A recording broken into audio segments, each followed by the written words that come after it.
আদম আলাইহিস সালামের সন্তানদের মধ্যে ইয়াজুজ মাজুজ তার সন্তান কিনা একটা বক্তব্য দিয়েছিলাম। এই বক্তব্যটা আমি বলতে চাচ্ছিলাম, আলোচনার মধ্যে আছে, বলতে চাচ্ছিলাম না। একটা খারাপটা বলছিলাম কি জন্য? ইয়াজুজ মাজুজ একটা জঘন্য দুইটা জাতি।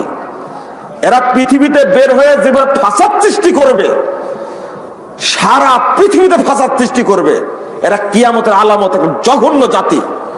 এদের বিরুদ্ধে একটা কথা বলেছিলাম।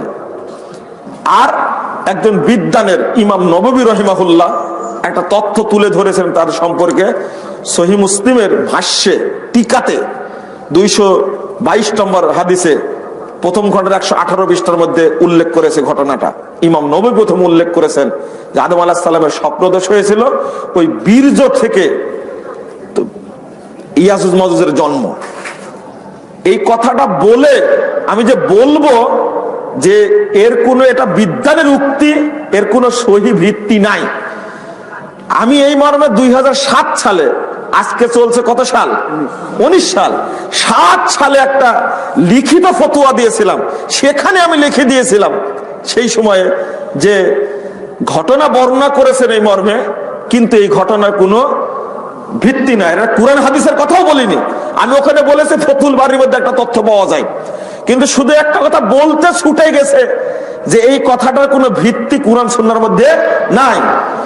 কিন্তু আমার বলা লক্ষ্য ছিল এরা খারাপ জাতি কেন, জঘন্য জাতি এরা, এদের সৃষ্টি এইভাবে হয়েছে কোন বিদ্বান উল্লেখ করেছেন। তো বীর্য থেকে তৈরি হয়েছে আদম আলাইহিস সালামের, তো নিঃসন্দেহে তারা তো আদম সন্তানের অন্তর্ভুক্ত হবে। সহিহ বুখারীর 4741 নম্বর হাদিসের মধ্যে যুররিয়াতে আদম বলা হয়েছে। তো এত খারাপ, দ্বিতীয় কথা হলো এত খারাপ জাতি, চিন্তা করতে হবে। আদ জাতিও খারাপ, সামুদ জাতিও খারাপ ছিল, কিন্তু এরা পৃথিবীতে জায়গা পেয়েছে এবং তারা পৃথিবীতে বিচরণ করতে পেরেছে, তাদেরকে আটকে রাখা হয়নি। কিন্তু ইয়াজুজ মাজুজ এত জঘন্য জাতি, নোংরা জাতি, খারাপ জাতি, এদেরকে জুলকারনাইনের মাধ্যমে আল্লাহ রাব্বুল আলামিন প্রাচীর দ্বারা ওদেরকে আটকে রাখছেন।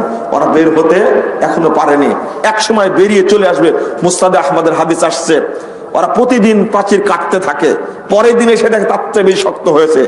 যখন আল্লাহ বের করতে চাইবেন তখন ইনশাআল্লাহ বলে যাবে যে আগামীকালকে এটা ভেঙে দেব। তো ওই দিনই পরের দিন দেখবে যতটুকু কেটে গেছে ততটুকু আছে, পরে বেরিয়ে আসবে, ফাসাদ সৃষ্টি করবে সারা পৃথিবীতে তারা। তো এই বক্তব্যটা আমি দিয়েছিলাম, এই কথাটা বলতে ছুটে গেছে। এই জন্য কিছু মানুষ বিদ্বেষ প্রদর্শন করেছে এমন ভাবে। প্রথম কথা হলো, কথার তথ্যটা আমার না, ইমাম নববী বলেছেন, কিন্তু ইমাম নববী ওখানে বলেননি, এর কোনো দলিল নাই, ভিত্তি নাই।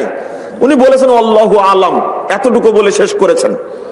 ইবনে কাসির কত সুন্দর কথা বলেছেন যে এই কোনো দলিল নাই, আকিলেও মিলে না, দলিলেও মিলে না।